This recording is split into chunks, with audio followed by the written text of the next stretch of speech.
تسلیما. محبت سے باواز بلند پڑھیے الصلاۃ والسلام علیک یا سیدی یا رسول اللہ. الصلاۃ والسلام علیک یا سیدی یا حبیب اللہ. جس دھج سے کوئی مقتل میں گیا، جس دھج سے کوئی مقتل میں گیا، وہ شان سلامت رہتی ہے. یہ جان تو آنی جانی ہے، اس جان کی تو کوئی بات نہیں. اور گر عشق کی بازی ہے، جو چاہے لگا دو ڈر کیسا. گر عشق کی بازی ہے، جو چاہے لگا دو ڈر کیسا. گر جیت گئے تو کیا کہنا، ہارے بھی تو بازی بات نہیں. اور سادہ رنگین ہے داستان حرم، سادہ رنگین ہے داستان حرم. نہایت اس کی حسین ہے، ابتدا ہے اسماعیل. اور یہ فیضان نظر تھا، یہ فیضان نظر تھا، یا کہ مکتب کی کرامت. یہ فیضان نظر تھا یا کہ مکتب کی کرامت. سکھائے کس نے اسماعیل کو آداب فرزندی. اب آپ ذی وقار تمام تعریف و توصیف حمد و ثنا اللہ رب العالمین کی ذات بابرکات کے لیے ہے، جو خالق کائنات بھی ہے اور مالک صفات بھی. اللہ رب العالمین کی حمد و ثنا تعریف و توصیف کے بعد درود لامحدود آقا دو جہاں حضور پرنور شافع یوم النشور ہادی برحق ہادی دو جہاں حضرت سیدنا محمد مصطفیٰ صلی اللہ علیہ وسلم کی ذات بابرکات کے لیے. اباب ذی وقار ہمارا آج کا موضوع، چونکہ یہ ذی الحجہ کا مہینہ چل رہا ہے، اسی اعتبار سے قربانی کا تاریخی پس منظر آپ کے سامنے اس عنوان سے کچھ چند معروضات پیش کرنے کی کوشش کروں گا. اباب ذی وقار جو آیہ کریمہ، جتنی آیات میں نے آپ کے سامنے تلاوت کی، یہ قرآن پاک کی سورہ صافات 23واں پارہ، اس میں سے تلاوت کرنے کا میں نے شرف حاصل کیا. اور جتنی آیات تلاوت کی، ان میں حضرت ابراہیم علیہ السلام کی عظیم قربانی کا ذکر ہے. اور یہ قربانی ماہ ذی الحجہ میں واقع ہوئی. ماہ ذی الحجہ مبارک متبرک ہمارے اسلامی سال کا آخری مہینہ ہے. اس ماہ مقدس میں لوگ اس ماہ کی 9ویں تاریخ کو بڑی شان و عظمت کے ساتھ تقرب خدا حاصل کرنے کے لیے حج ادا کرتے ہیں، اور میدان عرفات میں لاکھوں کی تعداد میں مسلمان جمع ہو کر حج جیسا فریضہ ادا کرتے ہیں. اور حج ادا کر کے مسلمان مومنین اپنے گناہوں کی مغفرت و بخشش کا رب قادر سے، رب کریم سے، رب کعبہ سے اپنی بخشش کا سوال کرتے ہیں۔ اور پھر اس ماہ کی 10ویں تاریخ کو پورے عالم اسلام میں عید قربان بڑے جوش و جذبہ کے ساتھ منائی جاتی ہے، اور مسلمان حسب توفیق فی سبیل اللہ قربانی کا جانور ذبح کر کے محبت الہی کا مظاہرہ کرتے ہیں۔ یہ مہینہ ہمارے ہجری سال کا آخری مہینہ ہے۔ اس کے ختم ہونے کے بعد محرم الحرام سے نیا اسلامی سال شروع ہو جاتا ہے۔ اسلامی سال کے آخری مہینے میں جگر گوشہ خلیل حضرت اسماعیل علیہ السلام اپنے آپ کو راہ حق میں قربان ہونے کے لیے پیش کر دیتے ہیں۔ یہ ماہ ذی الحجہ کی پہلی جو پہلا عشرہ ہے اس کی 10ویں تاریخ کو، اور اسلامی سال کا آخری مہینہ۔ تو ابراہیم علیہ السلام کے نخت جگر حضرت خلیل حضرت اسماعیل علیہ السلام اپنی قربانی اللہ کی راہ میں پیش کر دیتے ہیں۔ اور محرم الحرام یہ اسلامی سال کا پہلا مہینہ ہے۔ محرم الحرام میں جگر گوشہ شان رسالت، راکب دوش رسالت، نور دیدہ خاتون جنت حضرت امام علی مقام حضرت امام حسین رضی اللہ عنہ، آپ نے اپنے تن، من، دھن اور اپنے 6 ماہ کے نور نظر حضرت علی اصغر رضی اللہ تعالیٰ عنہ سمیت 72 تن قربان کر دیے۔ اور حضور علیہ السلام جو 14 طبق کی کائنات کے سلطان ہیں، دھولا ہیں، ہادی و رہبر ہیں، آپ کی شریعت و دین کو قیامت تک کے لیے اپنی قربانی پیش کر کے زندہ و جاوید کر دیا۔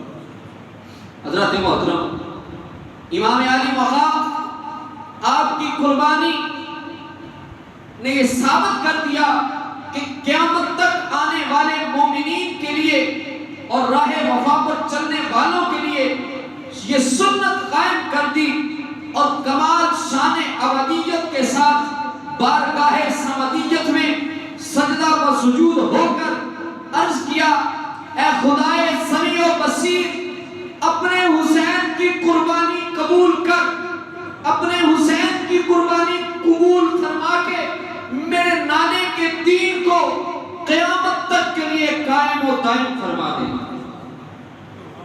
گویا اس مقدس سال کی ابتدا بھی قربانی پر اور انتہا بھی قربانی پر۔ حضرات محترم، بلکہ یوں کہیے اس بے مثل خالق کے بے مثال بے مثل محبوب صلی اللہ علیہ وسلم کی بے مثل بے مثال امت کی تاریخ بھی کیسی تاریخ ہے، کیسی بے مثال ہے، جس کی ابتدا حضرت اسماعیل علیہ السلام کی قربانی سے ہوئی اور انتہا حضرت سیدنا امام حسین علیہ السلام کی قربانی سے ہوئی۔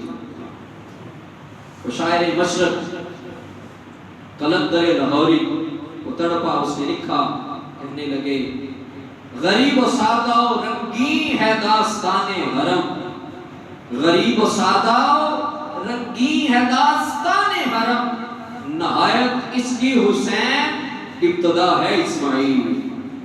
کہا یہ وہ داستان ہے جس کی انتہا حضرت امام علی مقام سے ہوئی، کربلا میں 72 تن قربان کر کے اس قربانی کی انتہا ہوئی، اور اس کی ابتدا حضرت اسماعیل علیہ السلام کی قربانی سے ہوئی۔ حضرت محترم، قربانی کا لغوی معنی اور اور شرعی معنی کہ میں آپ کے سامنے رکھتا ہوں، اللہ رب العزت کا قرب حاصل کرنے کے لیے کوئی چیز اس کے راستے میں خرچ کرنا قربانی کہلاتا ہے۔ اللہ تعالیٰ کا یہ قربانی کا لغوی معنی بیان کرنا، اللہ تعالیٰ کا قرب حاصل کرنے کے لیے کوئی چیز اس کے راستے میں خرچ کرنا، یہ قربانی کہلاتا ہے، اس شرط کے ساتھ کہ اس چیز کے خرچ کرنے کا مقصد، اس شرط کے ساتھ کہ جو چیز آپ اللہ کی راہ میں خرچ کر رہے ہیں اس کا مقصد صرف اور صرف اللہ تعالیٰ کی رضا ہے، نمود و نمائش نہیں ہے، ریاکاری نہیں ہے، لوگوں کو دکھلانے کے لیے نہیں وہ کام کر رہا، بلکہ یہ خیال تک بھی دل میں نہ آئے اور اللہ رب العزت کی بارگاہ میں انسان اپنی پسندیدہ چیز قربان کرے، خرچ کرے، اس چیز کا نام ہے قربانی۔ اور جب بندہ یہ سوچ کر اللہ کی رضا کے لیے یہ کام کر رہا ہوتا ہے تو پھر رب تعالیٰ نے فرمایا بندے یوں کہ اِنَّ صَلَاتِي وَنُسُكِي وَمَحْيَايَ وَمَمَاتِي لِلَّهِ رَبِّ الْعَالَمِينَ لا شریک لہ وبذالک امرت وانا اول المسلمین۔ فرمایا یوں کہ میری نماز، میری قربانی، میرا زندہ رہنا، میرا مرنا اللہ تعالیٰ ہی کی ذات کے لیے، جس کا کوئی شریک نہیں، اور مجھے اسی کا حکم کیا گیا ہے، اور سب سے پہلے حکم الہی کے سامنے سر تسلیم خلق کرنے والوں میں سے میں ہوں۔ حضرات محترم، اس کا قربانی کا شرعی معنی یہ ہے 10ویں ذی الحجہ کو شرعی طور پر قربانی کی حیثیت کیا ہے، لغوی طور پر اور شرعی طور پر۔ کوئی پوچھے کہ شرعی طور پر یہ کیسے، کہاں سے آئی قربانی، تو شرعی طور پر 10ویں ذی الحجہ کو سنت ابراہیمی کے مطابق عمل کرتے ہوئے قربانی کا مخصوص جانور ذبح کیے جانے اور اس سنت پر عمل پیرا ہونے کا نام قربانی ہے، اور اللہ تعالیٰ نے اس کا حکم امت محمدیہ صلی اللہ علیہ وسلم کو دیا، اور اللہ تعالیٰ نے قرآن پاک میں ارشاد فرمایا فَصَلِّ لِرَبِّكَ وَانْحَرْ، اے محبوب صلی اللہ علیہ وسلم اپنے رب کے لیے نماز پڑھیں اور قربانی ادا کریں، قربانی ذبح کریں۔ فَصَلِّ لِرَبِّكَ وَانْحَرْ، نماز پڑھیں اور قربانی ذبح کریں۔ تو اللہ تعالیٰ نے اپنے محبوب کو بھی قربانی ذبح کرنے کا حکم دیا۔ جب محبوب کو حکم ہو گیا تو ہم اس کے پیارے امتی ہیں، تو اللہ تعالیٰ نے ہمیں بھی حکم دیا کہ تم بھی قربانی کو ذبح کرو، قربانی کیا کرو۔ اس لیے آپ نے خود بھی ہر سال اپنی طرف سے آقا کریم علیہ السلام بھی اور اپنی امت کی طرف سے بھی قربانی کی، اور قربانی کے جانور ذبح کیے، اور اپنے غلاموں کو بھی یہ حکم دیا کہ جو صاحب نصاب ہو وہ بھی قربانی دیا کرے، چونکہ حضور علیہ السلام کے ہم امتی ہیں، اس لیے ہمیں حضور علیہ السلام کی سنت کے مطابق ہی قربانی دینا واجب ہے۔ حضرات محترم، حضرت زید بن ارقم رضی اللہ عنہ سے روایت ہے کہ صحابہ کرام نے رسول اکرم صلی اللہ علیہ وسلم کی خدمت میں عرض کی یہ قربانیاں یا رسول اللہ کیا چیز ہیں، یہ کیا ہیں قربانیاں؟ تو آقا کریم علیہ السلام نے فرمایا یہ تمہارے باپ ابراہیم علیہ السلام کی سنت ہیں۔ تو انہوں نے عرض کیا کہ کیا ہمیں یہ قربانی ذبح کرنے کا کوئی ثواب بھی حاصل ہوتا ہے، اس کا کوئی ہمیں اجر بھی ملتا ہے؟ تو آقا کریم علیہ السلام نے ارشاد فرمایا صحابہ ہاں، اس کے ہر بال کے بدلے میں اللہ رب العزت تمہیں 10 نیکیاں عطا فرمائے۔ اور صحابہ نے کہا یا رسول اللہ پھر اس کی کھال کا کیا حکم ہے، اس کے چمڑے کا، اس کی اون کا کیا حکم ہے؟ تو آقا کریم علیہ السلام نے ارشاد فرمایا میرا رب بڑا کریم ہے، اس کی کھال کے ہر بال کی عوض بھی اللہ تعالیٰ تمہیں 10 نیکیاں عطا فرمائے۔ یہ اتنا باعث اجر و ثواب کا کام ہے۔ تو حضرت محترم، اس کا پس منظر کچھ اس طرح سے ہے کہ حضرت سارہ رضی اللہ تعالیٰ عنہ حضرت ابراہیم علیہ السلام کے چچا آران کی بیٹی تھی، اور رشتے میں حضرت سارہ آپ کی چچا زاد بہن۔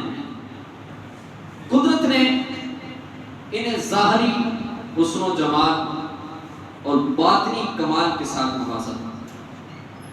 آپ کا شمار ان خواتین میں ہوتا تھا جن کے جمال صورت سے انسان کی آنکھیں خیرہ ہو جاتی ہیں، اور کمال باطن اور طہارت نفس اور پاکیزگی کا یہ عالم تھا کہ ان میں وہ تمام، حضرت سارہ میں وہ تمام اوصاف پائے جاتے تھے جو ایک نبی ہونے کے لیے ضروری ہو۔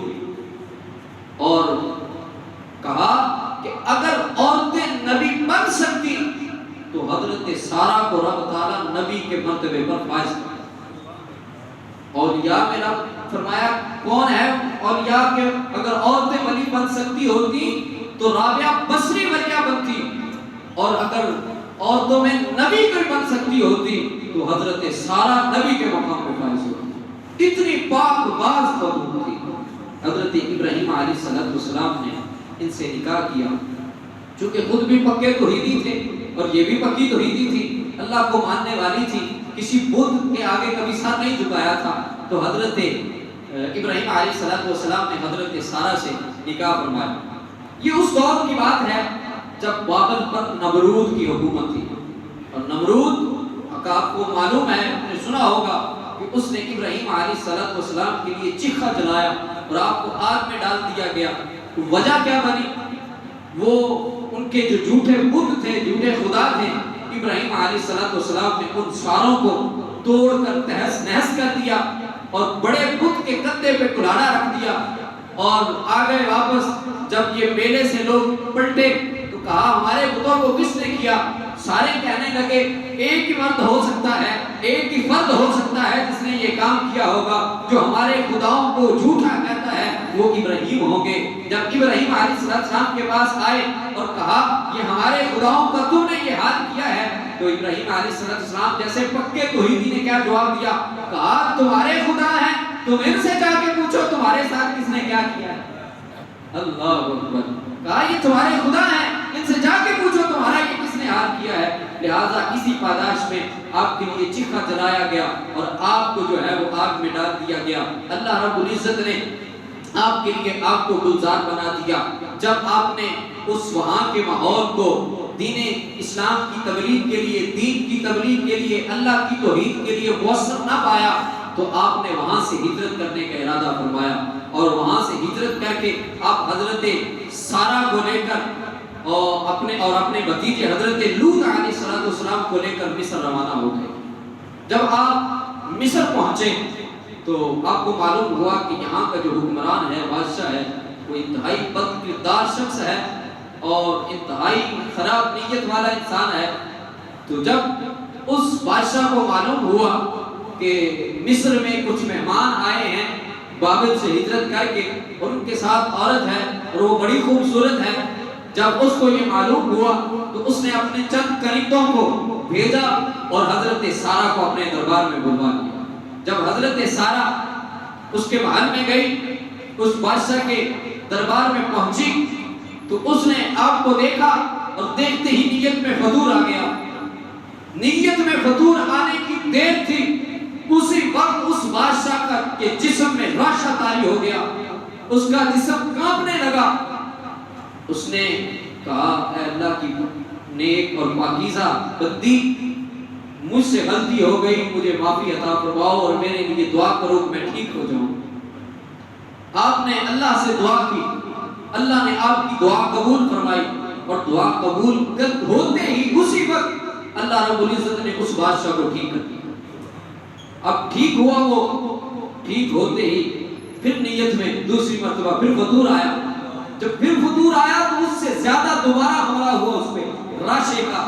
جب وہ کانپنے لگا، اب اس کے دل میں خوف پیدا ہوا، یہ کوئی عام بندی نہیں ہے، یہ کوئی عام عورت نہیں ہے جس کے متعلق میں برا خیال دل میں سوچتا ہوں تو رب تعالیٰ میرے اوپر عذاب نازل کر دیتا ہے، مجھے بیماری میں مبتلا نے اسی وقت توبہ کی اور کہنے لگا اللہ کی پاک بندی اب میرے لیے دعا کر. آپ نے پھر دعا کی, اللہ نے اس کو صحت عطا کی. اب اس نے محسوس کیا کہ یہ عام عورت نہیں ہے. اس نے کلیدوں کو کہا تم کون سی مخلوق کو میرے پاس لے آئے ہو؟ یہ کوئی عام انسانی شکل میں تو ہے لیکن یہ غیر انسانی مخلوق لگتی ہے. حضرت سارہ کے متعلق کہا کہ مجھے کوئی یہ عام انسانی شکل میں تو نظر آ رہی ہے لیکن یہ ایسے ہے جیسے کوئی اللہ کی نوری مخلوق ہو. تو حضرت محترم پھر اس بادشاہ نے آپ کو بڑی عزت کے ساتھ بڑے اکرام کے ساتھ آپ کو جو ہے وہ واپس قریبوں کو کہا کہ ان کو ان کے گھر تک عزت سے پہنچا کے آئیں. جب آپ جانے لگی تو ساتھ میں اس بادشاہ نے آپ کی خدمت کے لیے ایک لونڈی, ایک کنیز جن کا نام ہاجرہ تھا وہ دے دی, وہ عطا کر دی. تو جب حضرت سارہ واپس آئیں تو حضرت سارہ نے آ کر سارا ماجرا سارا معاملہ حضرت ابراہیم علیہ السلام کو بتایا کہ رد اللہ کید الکافر نحرہ واخدم ہاجرہ. فرمایا اللہ تعالیٰ نے کافر کا کرتوت اسی کے سینے پہ دے مارا ہے اور خدمت کے لیے مجھے ہاجرہ عطا کر. حضرت محترم اگرچہ اپنی بیوی ہونے کے ناطے حضرت ابراہیم علیہ السلام کو پورا مکمل یقین تھا, بھروسہ تھا حضرت سارہ پر, کسی قسم کا کوئی ایسی بات نہیں تھی ذہن میں, کوئی شک نہیں تھا. لیکن اس کے باوجود اللہ رب العزت نے اپنی اس نیک بندی کی شان اور عظمت کس طرح سے بلند کی. حضرت محترم ادھر بادشاہ کے دربار میں حضرت سارہ کے ساتھ یہ معاملہ پیش آ رہا تھا, ادھر حضرت ابراہیم علیہ السلام گھر میں اللہ بیٹھے تھے. اللہ نے سارے پردے اٹھا لیے. حضرت ابراہیم علیہ السلام گھر میں بیٹھ کر بادشاہ کے سارے محل کا نقشہ جو ہے وہ مظاہرہ کر رہے تھے, دیکھ رہے تھے. اور یوں اللہ رب العزت نے اپنی اس بندی کی حضرت ابراہیم علیہ السلام کی بیوی کی یوں شان اور عظمت اور پاکیزگی کا مظاہرہ میں حضرت محترم جس سے یہ بات ظاہر ہوتی ہے کہ جب اللہ رب العزت اپنے بندوں سے پیار کرتا ہے تو پھر ان کی عزت, ان کی عظمت خود بیان بھی کرتا ہے اور ان کی عزت کی حفاظت بھی کرتا ہے. حضرت ابراہیم علیہ السلام اپنی زوجہ حضرت سارہ اور خاتمہ حضرت ہاجرہ کو لے کر آپ مصر سے روانہ ہو کر بیت المقدس میں آ کر آباد ہو گئے. 20 سال کا عرصہ گزر گیا اور آپ کی عمر تقریباً 99 سال ہو گئی.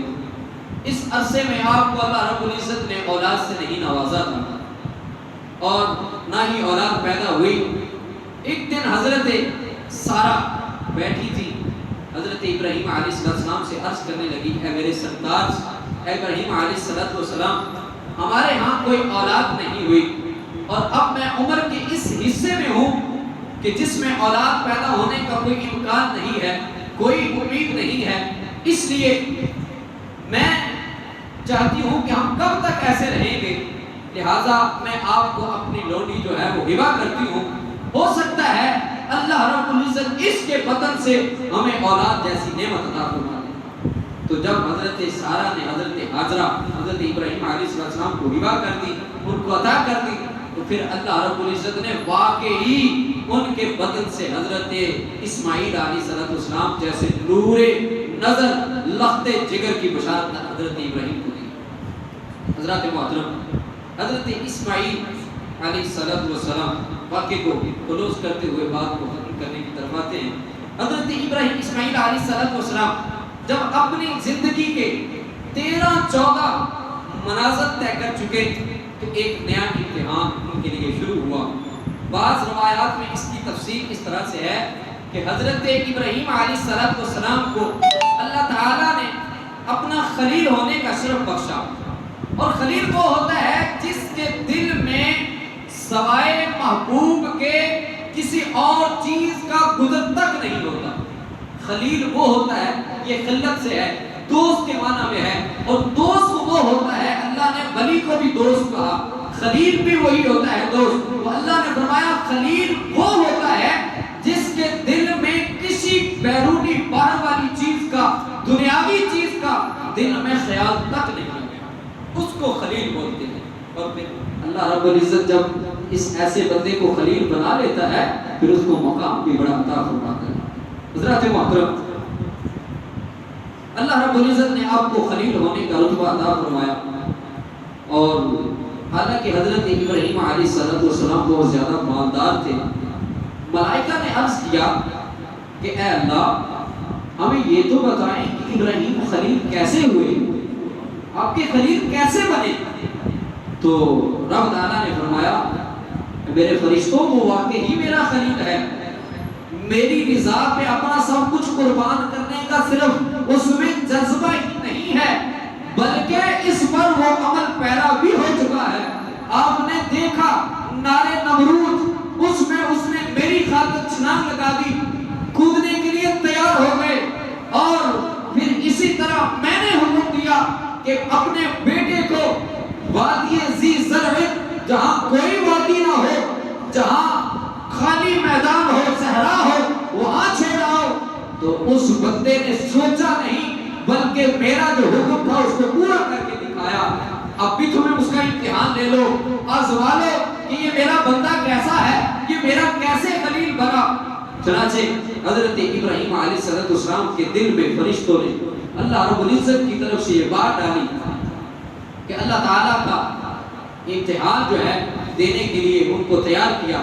تو حضرت ابراہیم علیہ السلام نے اللہ تعالیٰ کا قرب حاصل کرنے کے لیے 1000 بکری، آپ کو معلوم ہے آپ کے بہت زیادہ مال تھا، بہت بڑا ریوڑ تھا آپ کا، آپ نے اللہ کا قرب حاصل کرنے کے لیے 1000 بکری، 300 گائیں اور 100 اونٹ اللہ کی راہ میں ذبح کر دی۔ جب آپ نے یہ ذبح کیا، اتنی بڑی قربانی کی، اسے دیکھ کر اللہ تعالیٰ کی تمام مخلوق اور فرشتے از حد متعجب ہوئے، بڑے حیران ہوئے، یا اللہ یہ تیرا کیسا بندہ ہے، یہ واقعی خلیل کے رتبے میں ہے، یہ اپنے ہر امتحان میں کامیاب ہے۔ ابراہیم علیہ السلام نے پھر فرمایا اللہ تعالیٰ کے دیے ہوئے رزق میں سے یہ ہمارے لیے بھی سبق ہے۔ حضرت ابراہیم علیہ السلام کی سیرت سے ہمیں یہ سبق ملتا ہے۔ حضرت ابراہیم علیہ السلام نے فرمایا کہ اللہ کے دیے ہوئے رزق میں سے میں نے اس کے راستے میں بطور قربانی پیش کیا ہے۔ یہ تو بہت سی معمولی چھوٹی سی قربانی ہے، بہت چھوٹی سی چیز ہے۔ اگر رب تعالیٰ مجھے کوئی بیٹا عطا فرماتا اور اللہ رب العزت مجھے اپنے راستے میں قربان کرنے کے لیے کہتا تو ابراہیم ایک لمحے کے لیے بھی سوچتا نہیں بلکہ اپنے بیٹے کو اللہ کے راستے میں قربان کرتا۔ فرمایا یہ تو اللہ کا دیا ہوا رزق ہے حضرات، یہ اللہ کا دیا ہوا رزق ہے، تم کون سا اپنے پاس سے لاتے ہو، کہاں سے لے کے آتے ہو؟ وہ رب ہے تمہیں دے رہا، جب اس کے دیے ہوئے میں سے تم اللہ کے راستے میں خرچ کرو گے تو پھر وہ رب تمہیں بڑھا کر اور دگنا کر کے دے گا۔ حضرات محترم، فرمایا کہ اگر رب تعالیٰ مجھے بیٹا بھی عطا کرے نا تو میں اپنے بیٹے کو بھی اللہ کے راستے میں قربان کرنے کے لیے ایک لمحے کے لیے سوچوں گا۔ اور پھر جب یہ بات ذہن میں آئی، نبی تھے، اللہ نے پھر آپ کو بیٹے کی بشارت دی، بیٹا ملا، اللہ تعالیٰ نے آپ کو بیٹا عطا کیا، 13-14 سال کی عمر ہوئی تو پھر اللہ رب العزت نے اس خواب میں ایک رات آپ کو اشارہ فرمایا کہ اپنے بیٹے کو اب تو میرے راستے میں کوئی اپنی پسندیدہ چیز جو سب سے زیادہ آپ کو پیاری چیز ہے وہ قربان کر دیجئے۔ اللہ تعالیٰ نے رات کو ابراہیم علیہ السلام کو خواب دکھایا جس میں یہ کہا کہ اپنی نظر پوری کریں۔ جس رات یہ خواب دکھایا گیا وہ ترویحہ کی رات تھی۔ صبح کے وقت آپ اس خواب کے متعلق سوچنے لگے کہ یہ خواب شیطانی ہے یا رحمانی ہے، اس لیے اس دن کو یوم ترویحہ یعنی شک کا دن کہتے ہیں۔ یہ سارا دن شک میں گزر گیا کہ یہ خواب اللہ کی طرف سے ہے یا شیطان کی طرف سے کوئی خیال ہے، یہ سارا دن گزر گیا۔ اس لیے اس دن کو ذی الحجہ کی 8 تاریخ تھی، اس دن کو یوم ترویحہ کہتے ہیں کہ یہ شک کا دن تھا۔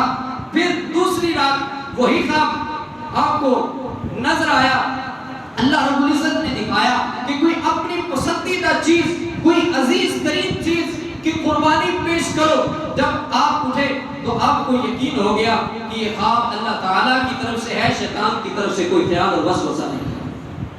اور جب یہ آپ کو یقین ہوا تو وہ دن 9ویں ذی الحجہ کا تھا، اس لیے اس دن کو یوم عرفہ کہتے ہیں۔ یعنی پہچان کا دن، یعنی اس دن آپ کو مکمل کامل یقین اور بھروسہ ہو گیا کہ یہ خواب جو مجھے دکھایا جا رہا ہے یہ اللہ تعالیٰ کی طرف سے ہے۔ اس لیے اس دن کو یوم عرفہ کہتے ہیں، اور جس جگہ آپ کو یہ خواب آ رہا تھا وہ میدان عرفات تھا۔ میدان عرفات میں آپ رات بسر کرتے وہاں آپ کو یہ خواب مل رہا تھا۔ اس لیے حاجی میدان عرفات میں 9ویں ذی الحجہ کو جمع ہو کر حج جیسا رکن اعظم ادا کرتے ہیں۔ یہ ابراہیم علیہ السلام کی سنت اور ادا۔ تیسری رات پھر آپ کو مکمل طور پر آپ کو دکھایا گیا کہ آپ اپنے لخت جگر حضرت اسماعیل علیہ السلام کو زمین پر لٹا کر ہاتھوں سے ذبح کر رہے ہیں، تو آپ کو یقین ہو گیا کہ یہ خواب بھی رحمانی ہے اور رب تعالیٰ مجھے اپنے لخت جگر کو اپنے راستے میں قربان کرنے کا حکم دے دیا۔ حضرات محترم، پھر آپ نے اپنے بیٹے کو حکم خداوندی کے مطابق قربانی کرنے کہا، بتایا کہ رب تعالیٰ یہ حکم ہے اور آپ کا کیا خیال ہے؟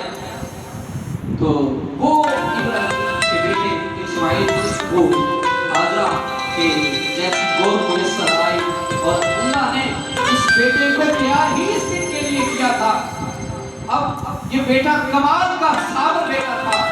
آپ یہ خیال فرما رہے تھے کہ اگر ایک لخت جگر کی قربانی سے مولا کریم کی رضا حاصل ہو جائے تو لوگوں یہ سودا بہت سستا ہے کہ ایک بیٹا اللہ کی رضا پہ اللہ کے راستے میں قربان کر دوں اور میرا مولا مجھ سے راضی ہو جائے، تو پھر یہ سودا انتہائی چھوٹا سا ہے، کہ قیمت تھوڑی سی ہے، معمولی سی ہے۔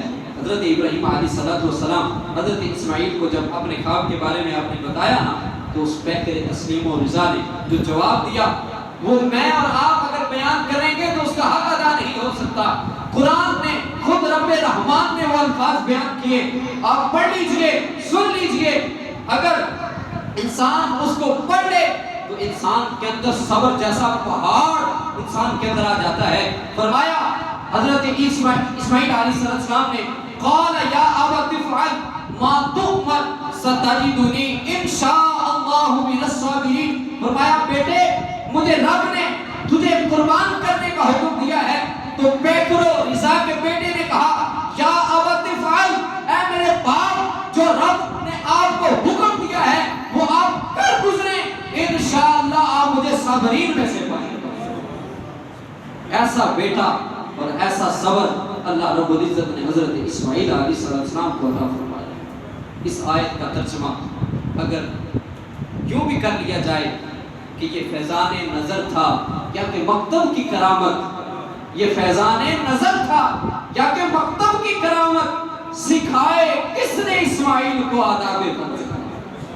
اللہ اکبر، یہ مکتب کی کرامت تھی، یہ فیضان نظر تھا یا کہ مکتب کی کرامت، کسی مکتب میں نہیں گئے، یہ فیضان نظر تھا، سکھائے کس نے اسماعیل کو آداب فضل؟ اور پھر کسی نے کیا خوب کہا کہ گر بازی عشق کی بازی ہے، جو چاہے لگا دو ڈر کیسا، گر جیت گئے جب رب تعالیٰ سے اتنا عشق ہو جائے گا تو پھر وہ شاعر اس مقام پہ آ کے یوں کہتا ہے کہ گر بازی عشق کی بازی ہے، جو چاہے لگا دو ڈر کیسا، گر جیت گئے تو کیا کہنا، ہارے بھی تو بازی مات نہیں۔ اور پھر کہا کہ جس دھج سے کوئی مقتل میں گیا وہ شان سلامت رہتی ہے۔ ارے جس دھج سے کوئی، جس سج سے کوئی، جس شان سے کوئی مقتل میں گیا وہ شان سلامت رہتی ہے۔ یہ جان تو آنی جانی ہے، اس جان کی تو کوئی بات نہیں۔ حضرات محترم، جب حضرت ابراہیم اپنے بیٹے کو میدان عرفات میں لٹا کر ذبح کر رہے تھے، اس وقت رب تعالیٰ نے فرشتوں کو بلا کے کہا اے فرشتوں آؤ، آج دیکھو نظارہ، جب میں نے تجھے کہا تھا کہ مٹی لے کے آؤ، میں دنیا میں اپنا خلیفہ بنانے والا